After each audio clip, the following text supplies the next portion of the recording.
Agora, Rodrigo, falando do Flamengo, nas últimas janelas, o Flamengo investiu pra caramba, né? Trouxe grandes jogadores, tirou o dinheiro do bolso, tirou o escorpião do bolso. Nessa janela do meio do ano agora, o torcedor pode esperar algo diferente do Flamengo? Vai ser um Flamengo um pouco mais pianinho no mercado? Sim, Luísa, vai ser mais modesto. Por quê? Porque o cálculo de como é feito o investimento do clube no ano é por caixa. Às vezes é um pouco complicado explicar isso, mas caixa é tudo que você recebe e ganha naquele ano. Por exemplo, você comprou um jogador por 30 milhões de dólares. Não interessa se é 30 milhões de dólares. Se você vai gastar 10 naquele ano, o que conta são esses 10 milhões. Mas também você vai ter que pagar o que você parcelou lá de trás, né? Então, o cálculo é esse por caixa. O Flamengo tem um cálculo que o investimento total do futebol dele no ano é 1,1 bilhão. Só que isso conta a folha salarial, que é em torno de 450 milhões, e aí todos os gastos com contratações, que inclui luvas e tal. E o Flamengo teve que pagar muito dinheiro pelo Paquetá, à vista, porque teve aquela negociação complicada com o West Ham. Então 40% do total do Paquetá, que foram 315 milhões de reais, ou seja, 40% deu quase 130 milhões de reais, ele teve que pagar à vista. Então, como pagou à vista, comprometeu o caixa. O clube está quebrado, não é isso, mas ele tem menos dinheiro disponível nesse ano específico de 2026. Resumo da história, o que tem nessa janela para você pagar nesse ano é em torno de 10 a 15 milhões de euros. Vai depender aí, óbvio, de uma conta também da venda de jogadores, tem que cumprir meta de venda e tal, mas é algo em torno de 10, 15 milhões. Então é só isso que o Flamengo pode contratar? Depende da criatividade do José Boto, que é o diretor de futebol. Por quê? Porque ele pode virar e falar assim, estou comprando um jogador de 15 milhões de euros, mas eu vou pagar só 5 nesse ano, os outros 10 vai ser mais para frente. Então só vai descontar desses 15, 5. Não, porque é o regime de caixa, o que você está gastando esse ano. O Flamengo pode jogar para o ano seguinte, que o ano seguinte a informação que eu tenho é mais folgado, porque tem menos pagamentos para fazer em 2027. Então vai depender muito vai ser mais discreto, não vai ter as contratações poupudas como foi Samuel Lino, Carrascal, Paquetá principalmente, tal, não vai ser isso, mas não precisa ser tão modesta se conseguisse fazer uma operação com essa coisa de alongar pagamentos e parcelamentos mais longos, né? Então vai depender e, óbvio, vai se buscar jogadores mais jovens, scout, enfim. Não vai ter aquele centroavante de 30 milhões de euros. Isso aí pode esquecer que não vai acontecer.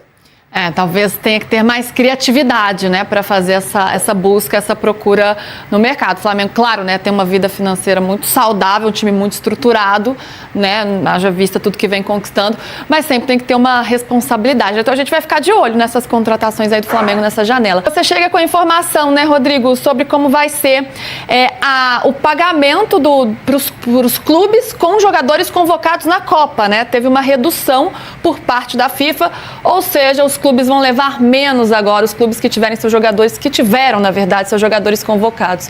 Tudo bem, meu amigo? Boa tarde, Fabiola, boa tarde, Gabriel. Eu não costumo deixar essas placas aqui não, mas hoje eu montei a coisa meio rápido e acabou sobrando isso aí, mas enfim. Na verdade, Luísa, teve até um aumento do valor global que a FIFA está pagando para os clubes. Só que o que aconteceu? Tem um maior número de seleções e ela também está pagando pelas eliminatórias, o que ela não pagava antes. Então o valor global é 355 milhões de dólares.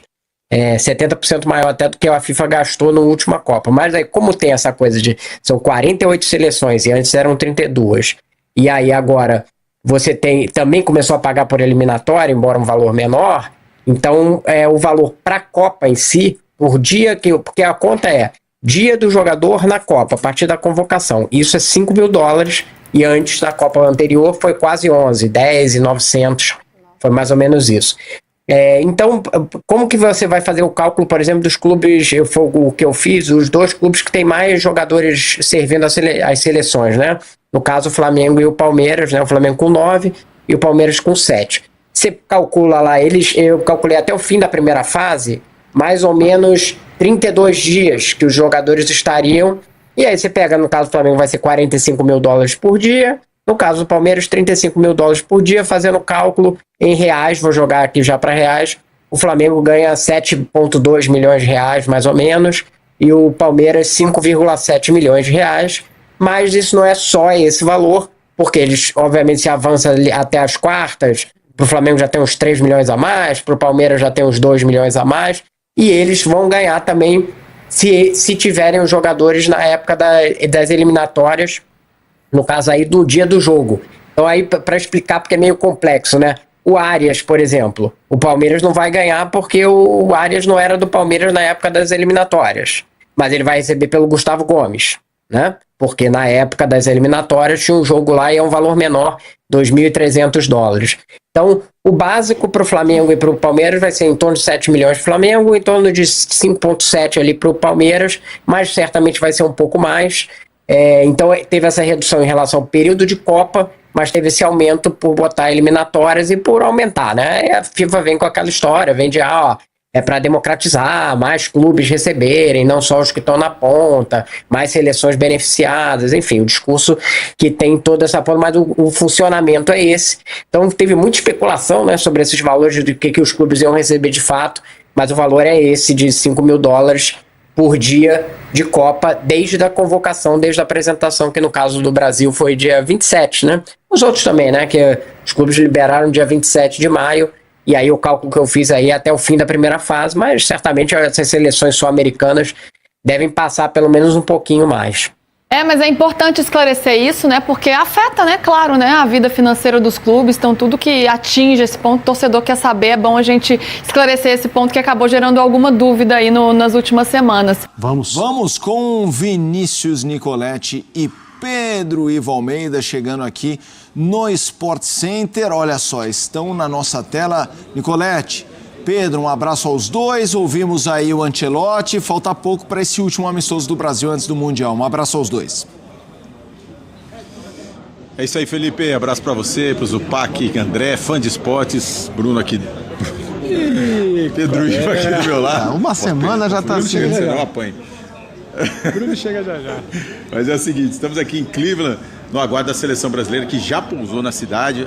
A Cleveland fica mais ou menos 1h30 de New Jersey. A seleção treinou nessa sexta-feira, na parte da manhã em New Jersey.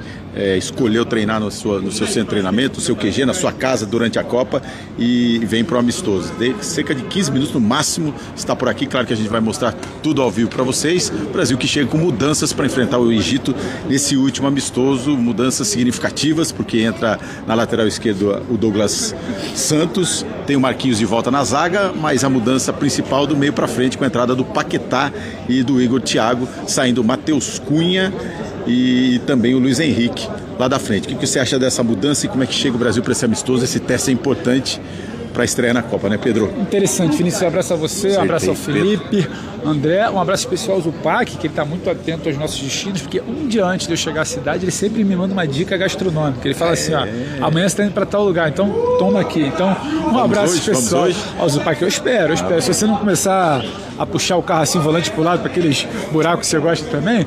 Mas agora, falando sério, sim, é um jogo de muita expectativa amanhã, porque em um contexto normal, 4 anos de ciclo, você chega para o último amistoso antes da Copa com muita coisa resolvida, com o pé talvez um pouco mais ali no freio, rodando ali ajuste necessário, só que a coisa é tão atropelada nesse ciclo do Ancelotti, que a busca por respostas no amistoso contra o Panamá, aquela data FIFA de março que era para consolidar time, ela pouco existiu ali, foi muita observação, aí não dá certo nesse primeiro tempo contra o Panamá, já muda para o jogo contra o Egito amanhã, daqui a exatas 24 horas, o jogo começa às 7 horas da noite aqui de Cleveland, 23 horas, porque o jogo começa às 19 horas da noite no Brasil, 19 horas do Brasil, 16, 18 aqui. Você está confundindo 6 também. E 7.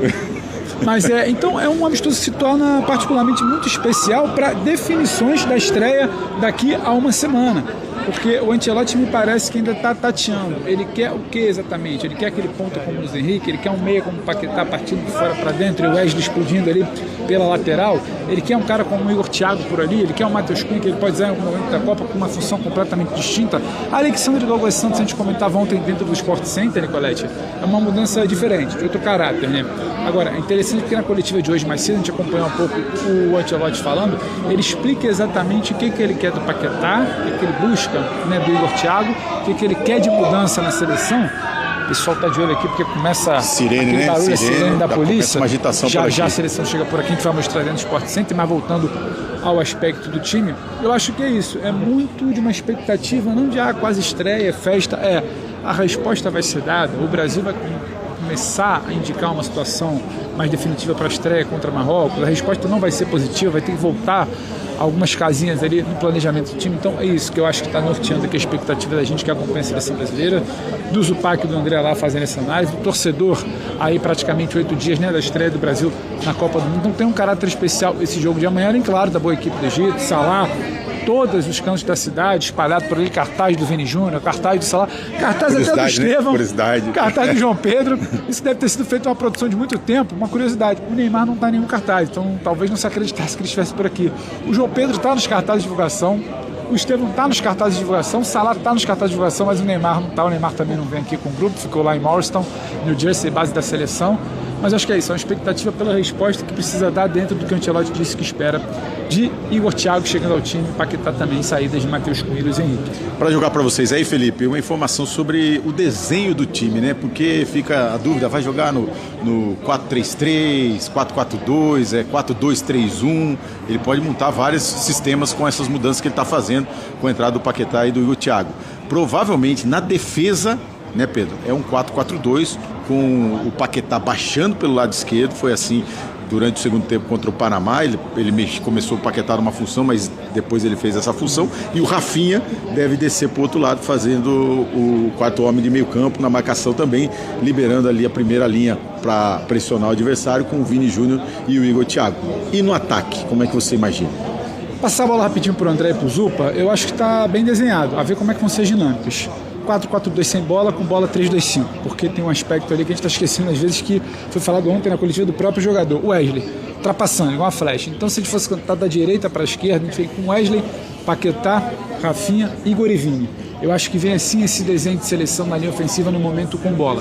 E esses jogadores por ali para trabalhar um pouco melhor. Paquetá por ali para dar organização. Não só ser esse terceiro homem de frente de linha de volante, mas um 3-2-5 com bola, um 4-4-2 sem bola. Acho que a gente pode partir dessa ideia para o jogo de amanhã. Zupac e André, a gente quer ouvir vocês daí. Ô Pedro, uma dúvida que eu fiquei, porque assim, no segundo tempo do jogo contra o Panamá, a gente viu o Paquetá entrando como um meia da esquerda para dentro.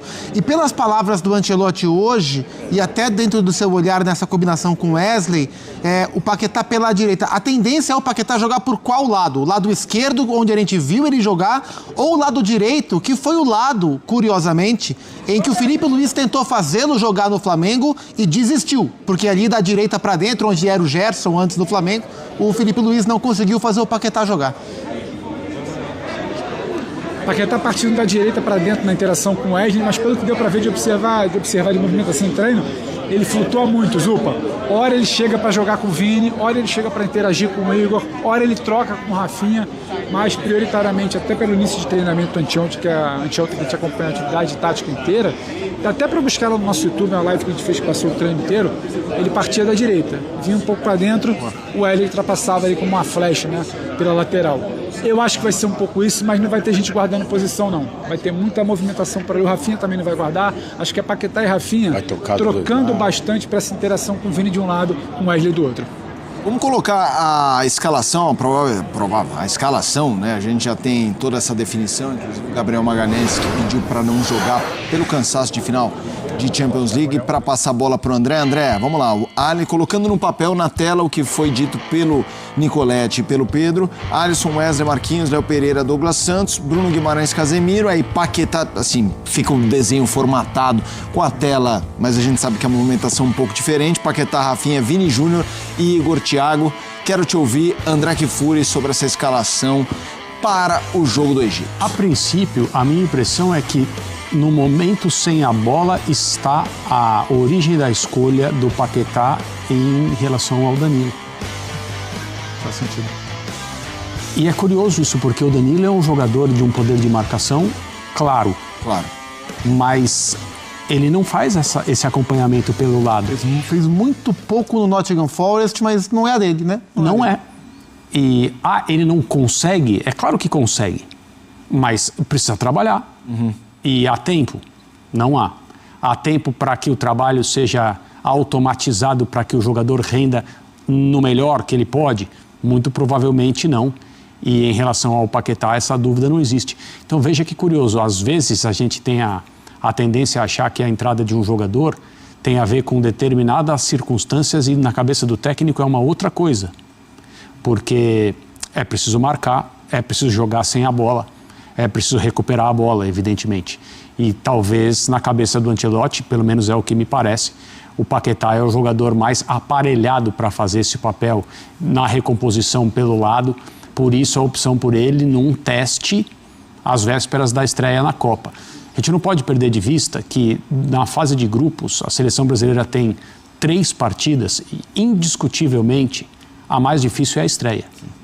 Pelo menos em teoria. Sim. E aí é difícil querer discutir isso. Quem é mais perigoso? Marrocos, Haiti ou Escócia? Não tem muita discussão. Logo na estreia, por um trabalho que não é tão longo assim, que já nos mostrou uma vertente que é o sistema com 4 atacantes, independentemente das pessoas acharem que é um 4-2-4, na verdade não é, mas tudo bem, isso também é uma discussão menor, eu creio. A preocupação defensiva está na origem desse teste, pelo menos na mudança no meio de campo, com a entrada do Igor Thiago, que tem tudo para fazer um grande jogo e colocar uma dúvida na cabeça do Ancelotti em relação ao que fazer para enfrentar o Marrocos na estreia. Vamos ver como vai ser, mas essa escalação e a maneira como o Ancelotti disse na entrevista coletiva que via o movimento do Paquetá explica por que ele foi escolhido para esse teste e não o Danilo. Daqui a pouco a gente volta para os Estados Unidos com a questão da seleção chegar ao hotel e tal, o Nicolete e o Pedro por lá. A gente tem muito assunto sobre o que disse o André de potencial dos adversários do Brasil. Já a gente vai discutir o ranking da FIFA, entre aspas, a maldição dos líderes, mas pegando o ranking, o Brasil é 6º, o Marrocos é o 7º, né? Marrocos está super bem posicionado no ranking da FIFA. Zupa, a gente vai ter um monte de coisa para discutir sobre os protagonistas. Eu quero trazer um ponto que não me parece menor na discussão, que é a lateral esquerda. Sim. Qual a importância desse jogo para o Douglas Santos e, ao mesmo tempo, para a torcida passar a olhar com menos desconfiança para o setor, né, Zupac? Eu acho que a desconfiança ela vai acompanhar, porque, de fato, o Brasil vive uma crise nas laterais. Assim, eu gosto muito do Wesley. Acho que o Wesley estaria na Copa do Mundo de um jeito ou de outro, mas se a gente parar para olhar, o Wesley à parte, que é um lateral que surgiu muito bem no Flamengo, que é um lateral que tem as características dos laterais que a gente viu nas últimas décadas, né? O lateral que agride, com muita força física.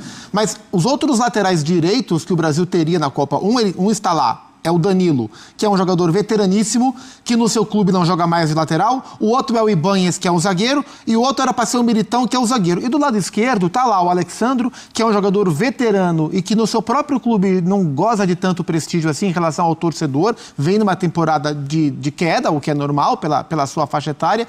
E o Douglas Santos, que é um jogador que nunca teve muito cartaz. O Douglas não é mau lateral, mas quando a gente pensa de maneira mais ideal, mais teórica, o Douglas Santos não seria um jogador cotado para a seleção brasileira em outros momentos. Mas o Brasil vive, o futebol mundial, mas o Brasil especificamente, vive uma crise de laterais, né? Então, assim, não tem nenhum nome que agrade o torcedor indiscutivelmente. Por isso essa dúvida, por isso essa insegurança, por isso essa incerteza. O Guilherme Arana já teve momentos em que parecia que ia tomar para ele, mas as lesões travaram, infelizmente, a oportunidade do Arana e passou, né? Não voltará mais, dificilmente voltará mais para o Guilherme Arana.